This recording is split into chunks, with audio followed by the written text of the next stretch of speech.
তোমার হোটেল এখন তুমিই চালাও মাসিমা, এ আমার আর কম্য নয়। কেন রে বিনয়, কি হলো আবার? রূপা আসেনি বুঝি রান্না করতে? রূপা এসে আর কি করবে? চালাতে পারবে তুমি এত সস্তার হোটেল? কি হেয়ালি করছিস বলতো বিনয়? বেলা হয়ে গেল, রান্না শেষ না হলে কি হবে বলতো? সবাই যে খেতে চলে আসবে। সে আজ না হয় হলো, কিন্তু পরে সারাটা মাস কি হবে? খবর রাখো কিছু। আবার কি হলো রে বাপু? সব তো শান্তিতে মিটলো, এবার আবার কি অসুবিধা শুনি? গ্যাসের দাম দুম করে কত বেড়ে গেছে জানো? একে তো কোনো মতে চলে আমাদের, এবার এত টাকা গ্যাসের দাম বাড়লে এই টাকায় আর চালানো যাবে না গো।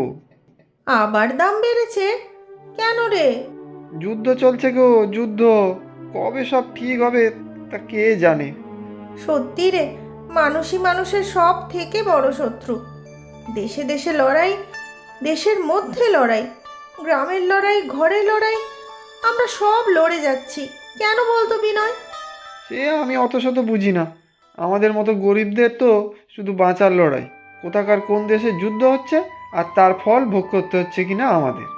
যেটা আমাদের হাতে আছে সেটা নিয়ে ভাবতে হবে, যেটা আমাদের হাতে নেই তা নিয়ে ভেবে আর লাভ কি? লড়াই করতে হবে রে, বাঁচার লড়াই।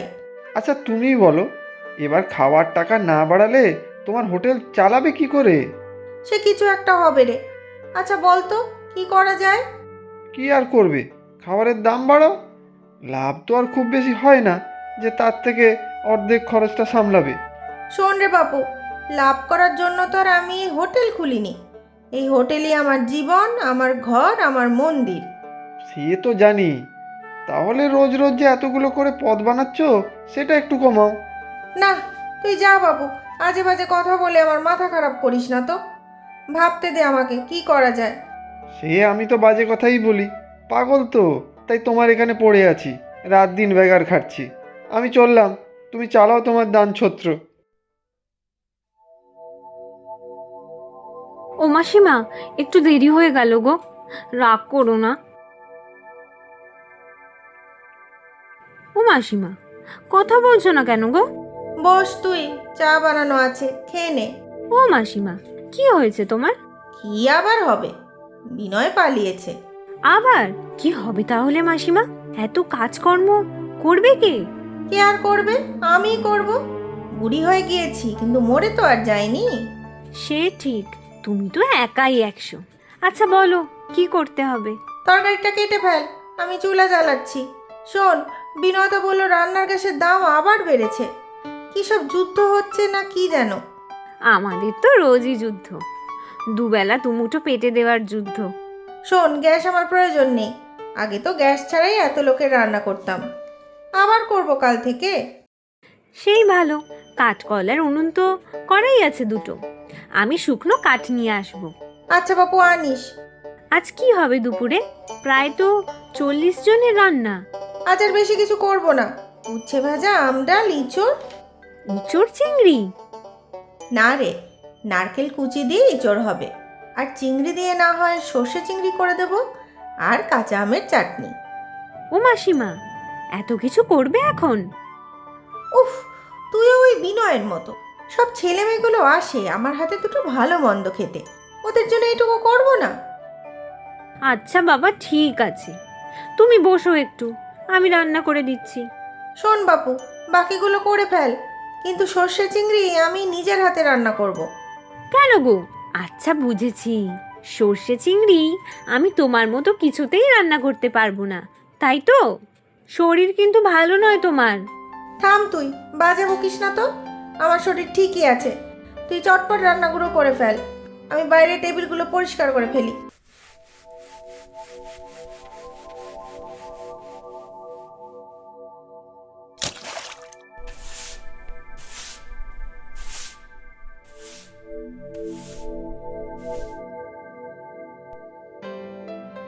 চলো চলো, আমার রান্না হয়ে গিয়েছে, লেবু লঙ্কাও কেটে রেখেছি।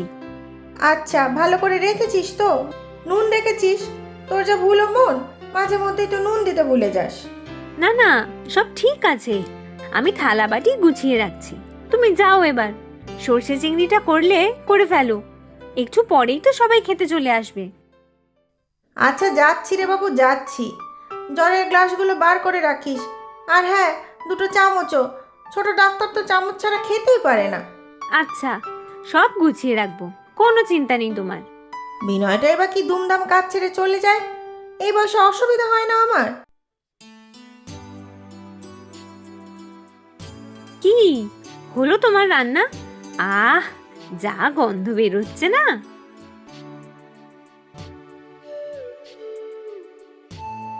দেখ তো বাবু নুনটা, নুন পড়া যেন আবার না হয়। তোর তো আবার বেশি নুন না হলে চলে না। না গো, খুব ভালো হয়েছে। সত্যি তোমার রান্নার কোনো জবাব নেই। কি করে এত ভালো রান্না করো গো? ওই আর কি, সেই ছোট বয়স থেকেই তো হেঁসেল সামলাচ্ছি।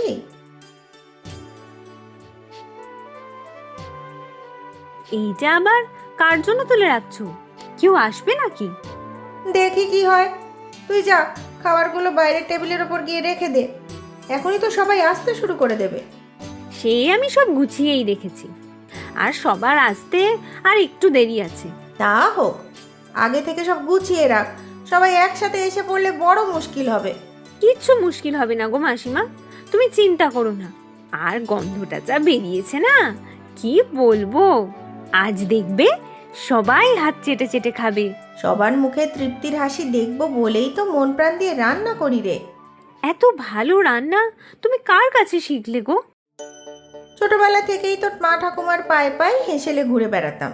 বেশি দূর লেখাপড়া তো করিনি, তবে রান্না করতে বেশ ভালো লাগতো। কি কি রান্না করতে পারো গো মাসিমা? সে কত কিছু। মা ঠাকুমা কাকিমাকে দেখতাম সাধারণ জিনিস দিয়ে অসাধারণ সব পদ বানাতে। দেশ গায়ে তো আর মাছ শাকসবজির অভাব নেই।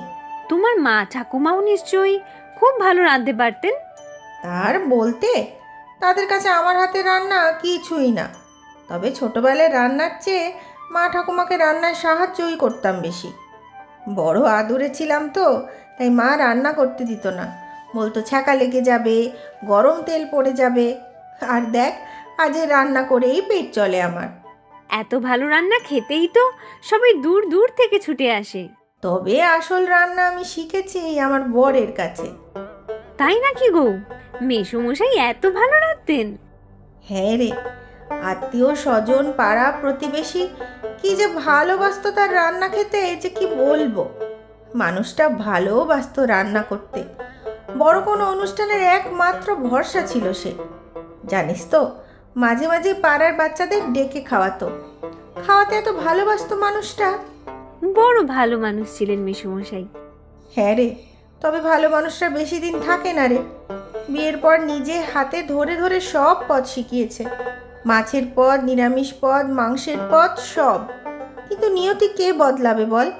3 দিনের জ্বরে মানুষটা চলে গেল। কোলে তখন আমার 2 বছরের খোকা। দুঃখ করো না মাসিমা, ভগবানের ইচ্ছের ওপরে আর কারোর হাত আছে বলো? দুঃখ আর হয় না রে, দুঃখ জমে বুকটা পাথর হয়ে গেছে রে।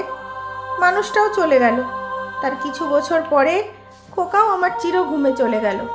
কেন, কি হয়েছিল গো তোমার ছেলে? গায়ে একবার খুব বন্যা হয়, আর তাতেই আমি বেঁচে রইলাম। আমার কোল থেকে ভগবান কেড়ে নিল আমার খোকাকে। আমার সব কিছু শেষ হয়ে গেল রে। থাকো সব কথা মাসিমা, আমারই ভুল হয়েছে।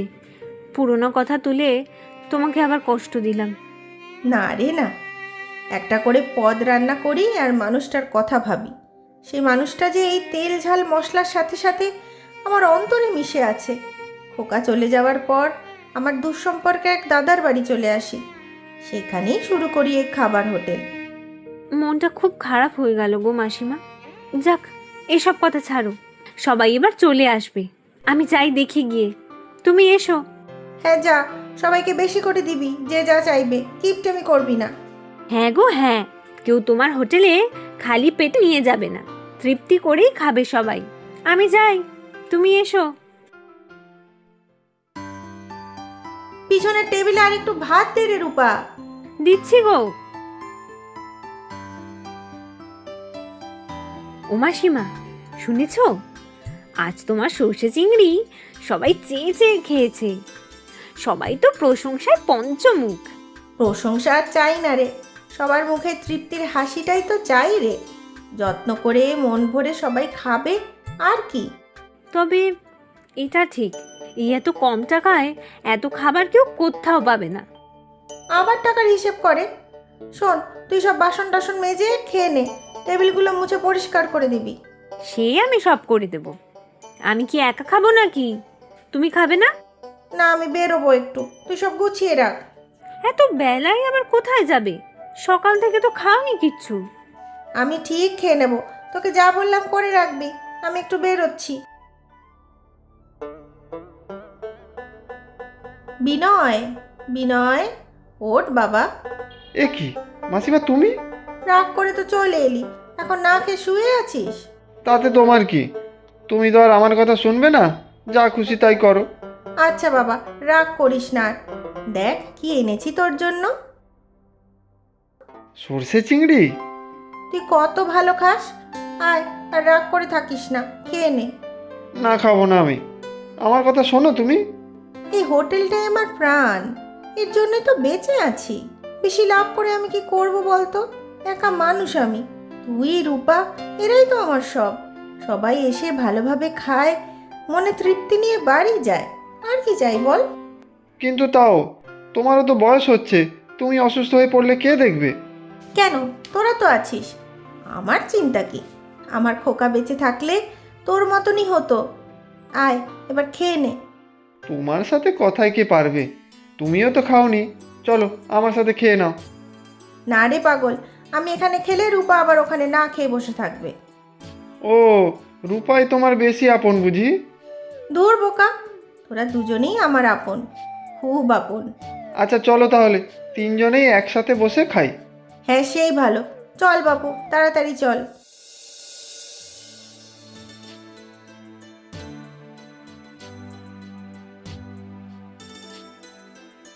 প্রচুর সঠিক উত্তরদাতাদের মধ্যে থেকে আমরা বেছে নিয়েছি 10 জনের নাম। গল্পের নাম বড় বউ। নামগুলি হলো অন্বেষা পাল, ব্রাহ্মণবেড়িয়া, বাংলাদেশ থেকে। ইচ্ছে জোয়ারদার, বহরমপুর, মুর্শিদাবাদ, পশ্চিমবঙ্গ থেকে। সুজানা লিয়া, সিলেট, বাংলাদেশ থেকে। নাদিয়া ইসলাম নদী, পাবনা, বাংলাদেশ থেকে। গৌরী সিং, পুরুলিয়া, পশ্চিমবঙ্গ থেকে। রিজিয়া সুলতানা, মুর্শিদাবাদ, পশ্চিমবঙ্গ থেকে। রাইমা, সিলেট, বাংলাদেশ থেকে। মিঠু মান্না, পূর্ব বর্ধমান, পশ্চিমবঙ্গ থেকে। নেহা সরকার, পূর্ব বর্ধমান, পশ্চিমবঙ্গ থেকে। মুকিত, জয়পুরহাট, বাংলাদেশ থেকে। আজকের প্রশ্ন, মাসিমা হোটেলে চিংড়ির কোন পদ রান্না করেছিল? তোমরা প্রশ্নের উত্তরের সাথে নিজের নাম আর কোথায় থাকো সেটাও লিখে জানাবে কিন্তু।